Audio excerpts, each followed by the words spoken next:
Hi everyone, welcome back to my channel happy moments. दोस्तों, अगर किसी को मेरा स्टोरी एक्सप्लेनेशन पसंद ना आए तो वो मेरा एक्सप्लेनेशन ना सुने। मैं पहले ये बोल चुकी हूँ, जिसे मेरा स्टोरी एक्सप्लेनेशन सुनना पसंद हो वही मेरे चैनल को सब्सक्राइब करे। और मैं ये कभी नहीं कहा कि मैं स्टोरी एक्सप्लेनेशन में बहुत अच्छी हूँ। सो मुझे कमेंट करके ये बताने की कोई जरूरत नहीं है कि मेरा एक्सप्लेनेशन बकवास है और मैं नेक्स्ट पार्ट ना लेके आऊँ। आपको पसंद नहीं है, आप मत सुनो। लेकिन जो लोग ये स्टोरी सुनना चाहते हैं, मैं उन लोगों के लिए बस ये एक्सप्लेनेशन करती हूँ। तो चलिए हम लोग इस एफएफ में आगे बढ़ते हैं। तो पिछले पार्ट में हम लोग देखे थे, ईबो जान को लेके भागने की कोशिश करता है, लेकिन उसे रोकने के लिए उसके फैमिली मेंबर्स ही उसके साथ लड़ने लगता है। और इस फाइट में जान बहुत बुरी तरह से ग्राउंड में गिरता है, लेकिन ईबो उसे वहाँ से भाग जाने के लिए कहता है। तो आज का पार्ट हम लोग शुरू करते हैं।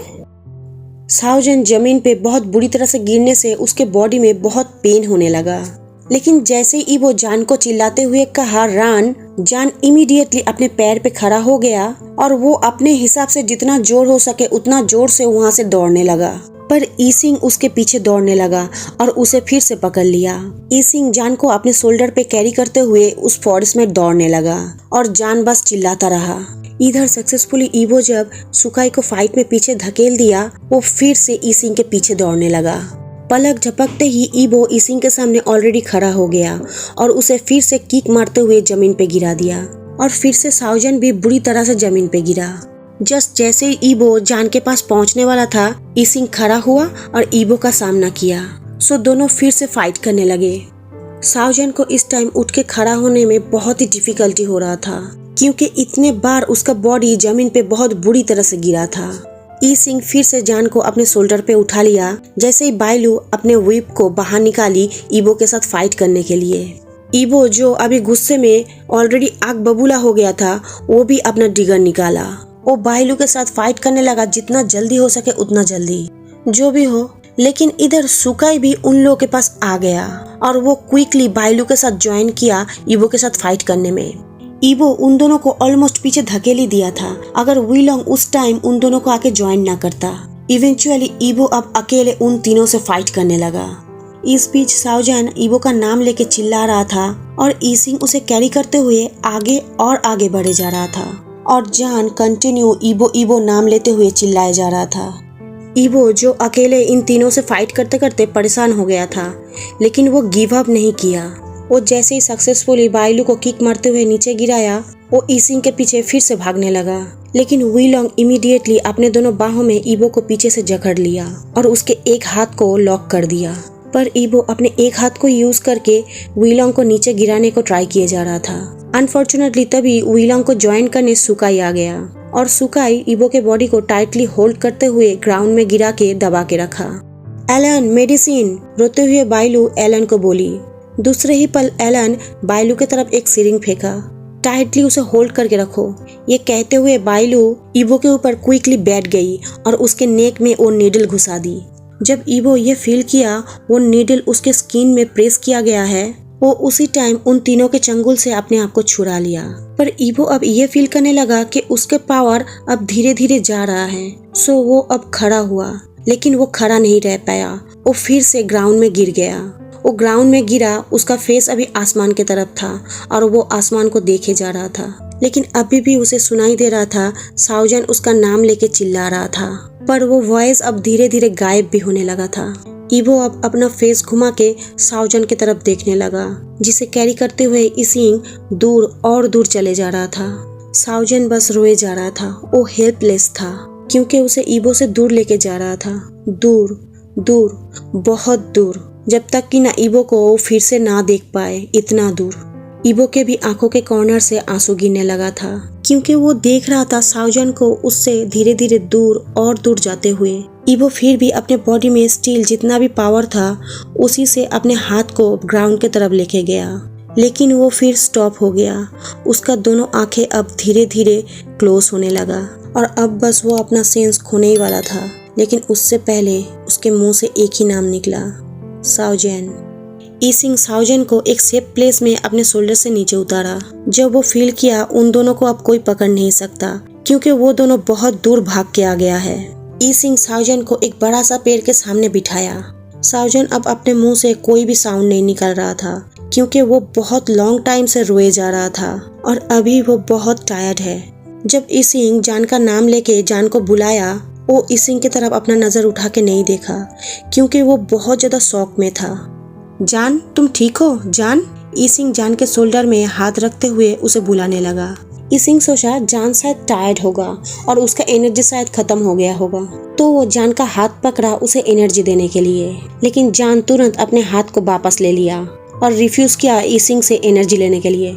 जान इसिंग की तरफ बिना देखे ही उसे रिप्लाई दिया, मैं ठीक हूँ। इसिंग कहा, जान मैं ये जो कुछ भी किया हूँ सब तुम्हारे लिए किया हूँ, तुम अगर उसके साथ रहते तो मर जाते। ईबो मुझे कभी नहीं मारता। जान का आंखें फिर से आंसुओं से भर गया जैसे ही वो ईबो का नाम मेंशन किया। उसका दिल चाहता है कि वो ईबो के साथ ही रहे। इसिंग रिप्लाई दिया, वो शायद तुम्हें नहीं मारता लेकिन उसका फैमिली तुम्हें जरूर मार डालता। साउजन ये सुनते हुए सोच रहा था कि इससे शायद बहुत बेटर होता कि वो ईबो के साइड में रहते हुए मर जाता, लेकिन वो हिम्मत ही नहीं कर पा रहा था इसिंग के सामने ये बात बोलने का। जान अपने दिल से ये बात जानता भी है और मानता भी है कि इसिंग का उसके प्रति कोई भी गलत इरादा नहीं है।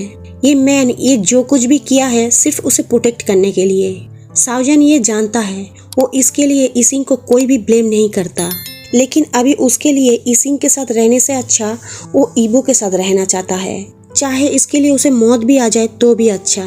धीरे धीरे साउजन इसिंग की तरफ देखते हुए पूछा, इसिंग मैं ईबो से प्रॉमिस किया था कि मैं उसी के साथ रहूंगा, क्या तुम मुझे उसके पास वापस दे आ सकते हो? ये कहते हुए साउजन के आंखों से आंसू टपकने लगा। इसिंग साउजन को इस तरह से देख के बर्दाश्त नहीं कर पा रहा था। जैसे ही साउजन उसे इस तरह का रिक्वेस्ट किया, ये सुनते हुए उसके दिल में दर्द होने लगा था। जो भी हो वो अभी अपने दिल को स्ट्रॉन्ग किया। वो जो कुछ भी ये जो अरेंज किया है वो सिर्फ ये भागने के लिए। इसिंग अब किसी भी तरह से वापस नहीं जा सकता। वो जान को आंसर दिया, सॉरी जान मैं ऐसा नहीं कर सकता, मुझे तुम्हें दूर लेके जाना ही पड़ेगा। ये सुनते ही जान अपना आंखें बंद किया। उसके आंखों से आंसू बह रहा था। वो रोते हुए कहा, मैं ईबो से प्रॉमिस किया था हर सिचुएशन में मैं उसी के साथ रहूंगा। इसिंग आंसर दिया, नहीं जान तुम उसके साथ नहीं रह सकते। जान अब जोर जोर से रोते हुए कहने लगा, ईबो, इसिंग मैं प्रॉमिस किया था ईबो से मैं उसी के साथ रहूंगा, प्लीज तुम। इसिंग का दोनों आंखें रेड होने लगा था क्योंकि वो अपने आंसू को बस रोक के रखा था। नॉर्मली वो हमेशा ही साउजन जो चाहता है वो ही करता है, लेकिन इस टाइम वो ऐसा नहीं कर सकता।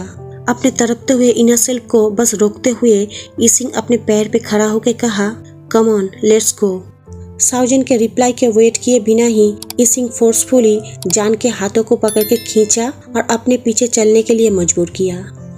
टाइम बीतता जा रहा है, यहाँ तक कि जब हम लोगों को ये फील होता है ये इम्पॉसिबल है, लेकिन टाइम बीतता जाता है।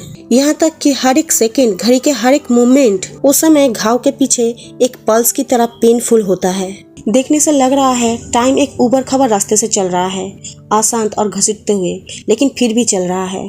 इवन साउजन के लिए उसका समय और वो जैसे एक भयानक नाइटमेयर में फंसा हुआ है, लेकिन अनफॉर्चुनेटली ये कोई ड्रीम नहीं था। रान जान, जितना दूर हो सके उतना दूर भाग जाओ और जाके छुप जाओ। अपना अच्छे से ख्याल रखना, मैं तुम्हें डेफिनेटली फिर से ढूंढ लूंगा। साउजन हमेशा अपने नींद में यही सारा सेंटेंस सुनते हुए अपने नींद से जागता था और उठने के बाद यही सारा सेंटेंस सोचते हुए साइलेंसली रोता था। अपने मन में बोलता था, मुझे तो दौड़ते हुए उस टाइम अपने आप को सेव करने का भी मौका नहीं मिला था। अब ये 3 दिन हो गया था कि साउजन को एक रूम में बंद करके रखा था इसिंग। उसके रूम के डोर के सामने हमेशा 2 बॉडीगार्ड रहता था उसे गार्ड देने के लिए। साउजन सच में उस रूम से निकल के कहीं जाने में अक्षम था। उसके रूम के डोर ऑलमोस्ट पूरा दिन ही लॉक रहता था, सिर्फ खाना देने के टाइम ही ओपन होता था। साउजन अपने रूम के अंदर विंडो की तरफ बढ़ा, लेकिन उसका विंडो भी हमेशा टाइटली बंद करके रखा जाता था, सामने की तरफ जाली से। सिर्फ उसके रूम में विंडो के ऊपर एक एयर वैन था, उसमें छोटा छोटा 3 होल्स था, सिर्फ उसे ही खुला रखा गया था। साउजन विंडो से बाहर देखने लगा। वो आसमान की तरफ देखा, फिर उसके सामने हरी भरी पहाड़ियों की तरफ देखने लगा। वहाँ पे एक फॉरेस्ट था, लेकिन वो थोड़ा सा दूर में था, पर अभी भी साउजन को नहीं पता है कि वो अभी कहाँ पे है।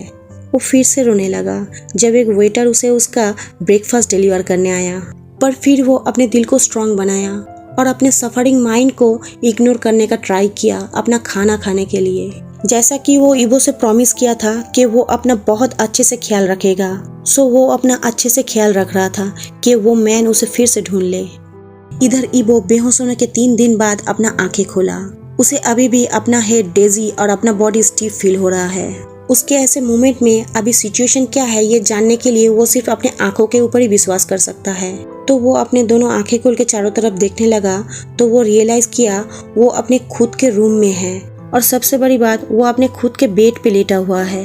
वो याद करने की कोशिश करने लगा कि वो कैसे बेहोश हुआ था और सडनली वो उठ के बैठा जैसे उसके माइंड में साउजन का शैडो आने लगा जो उससे छीन लिया गया है।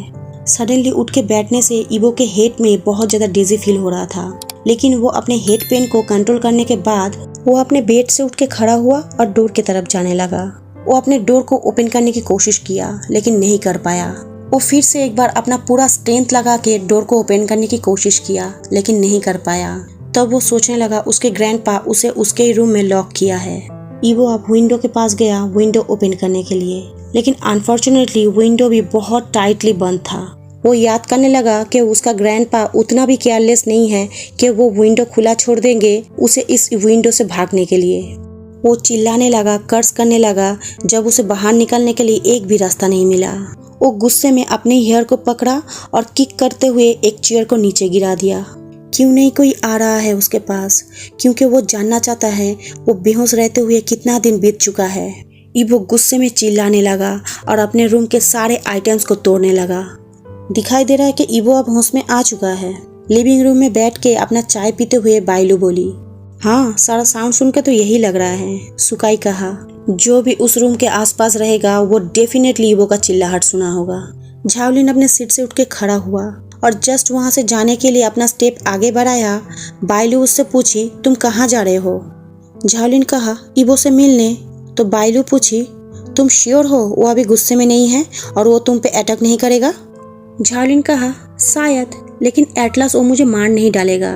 उसे अभी बात करने के लिए एक दोस्त की जरूरत है।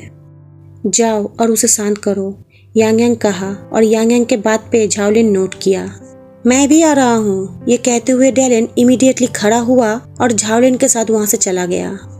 ईबो खड़ा होके जोर जोर से सांस ले रहा था। उसका चेस्ट अभी अप और डाउन हो रहा था क्योंकि वो अपने रूम के ऑलमोस्ट सारे बर्तन को डिस्ट्रॉय कर चुका था, लेकिन उसका इमोशंस अभी तक शांत नहीं हुआ था। और इस दुनिया में सिर्फ एक ही पर्सन है जो उसके इस इमोशन को शांत कर सकता है, वो है साउजान। और वो अभी के अभी साउजान को ढूंढना चाहता है। ईबो अपना सर घुमा के देखने लगा जैसे ही वो सुना अपने रूम के डोर को ओपन होते हुए। जैसे ही झावलिन और डेलन उस रूम के अंदर एंटर किया, उस डोर को फिर से बाहर से बंद कर दिया गया। वेल ईबो, तुम सब कुछ डिस्ट्रॉय कर चुके हो? डेलन डिसबिलीव के साथ उस रूम के चारों तरफ देखने लगा क्योंकि ईबो के रूम को देख के लग रहा था उसमें कोई बॉम्ब गिरा है। सारा चीज बिखरा हुआ था। ओह, तुम आए हो, मुझे बताओ कितना टाइम से मैं बेहोश हूँ? ईबो आंसर का डिमांड करने लगा। 3 दिन, तुम बेहोश थे 3 दिन, झावलिन रिप्लाई दिया। ये सुनते ही ईबो अपने इमोशन को फिर से कंट्रोल नहीं कर पाया। वो फिर से एक चेयर उठाया और दीवार पे मारा। वो चेयर टूट के बिखर गया। मैं ग्रैंडपा से मिलना चाहता हूँ, रोते हुए ईबो कहा। उसका अभी सारा इमोशंस बाहर निकलने लगा था। उसका फेस अभी गुस्से में लाल था। ईबो, पहले धैर्य रखो, तुम्हें शांत होना पड़ेगा, डेलन ईबो से कहा। मैं ग्रैंडपा से मिलना चाहता हूँ। शांत होना तो बहुत दूर, ईबो अब लाउडली चिल्लाने लगा कि उसका वॉइस अब लिविंग रूम के बाहर भी सुनाई देने लगा था। और ये सुनते हुए यांग यांग एक गहरा सांस छोड़ा। बाइलू और सुकाई दोनों एक दूसरे की तरफ देखने लगा। अभी ये देखने से तो लग रहा है कि वो अभी तक शांत नहीं हुआ है। सो अभी हम लोगों को क्या करना चाहिए? बाइलू यांग यांग से पूछी और यांग यांग कहा, हम लोग ग्रैंडपा का वेट करेंगे। आज का पार्ट मैं यहीं पे खत्म करती हूँ। फ्रेंड्स, एक कमेंट की वजह से मैं बहुत अपसेट हो गई हूँ। मैं 2-3 दिन तो रिकॉर्डिंग ही नहीं की और ना ही मैं कोई वांगशन या ईजन एफएफ पढ़ी हूँ। फिर मैं मेरे मोबाइल में कमेंट का कुछ नोटिफिकेशन देखी और उसे खोल के देखने से मुझे दिखाई दिया मेरे वीडियो पार्ट में आप लोग बहुत सारा ऐसा कमेंट किए हो जिसे पढ़ने से मुझे लगा मुझे रिकॉर्डिंग करना चाहिए। आप लोग बहुत सारा कमेंट किए हो कि आप लोगों को ये स्टोरी अच्छा लग रहा है, आप लोग नेक्स्ट पार्ट सुनना चाहते हो। मैं रिकॉर्डिंग तो कर ली हूँ लेकिन मैं अभी भी बहुत अपसेट हूँ ऑनेस्टली शायद मैं इसलिए इतना अपसेट हो गई कि मुझे रिकॉर्डिंग करने के लिए इतना ज़्यादा टाइम नहीं मिलता है। फिर भी मैं मेहनत करके इतना रिकॉर्डिंग कर लेती हूँ। आप लोग मुझसे कमेंट करके पूछते हो, दीदी आप इतना छोटा पार्ट क्यों बनाए हो, दीदी आप इतना लेट क्यों अपडेट किए हो। सच बताओ तो ये सब कमेंट रीड करने में मुझे बहुत अच्छा लगता है, क्योंकि इससे पता चलता है मेरा काम आप लोगों को पसंद आ रहा है, आप लोग मुझे मिस करते हो। चलिए मैं बहुत सारा बात कर चुकी हूँ। आप लोगों को ये पार्ट अगर सुन के अच्छा लगे तो लाइक करना, शेयर करना, चैनल को सब्सक्राइब करना। तो आज मैं चलती हूँ। Bye bye friends.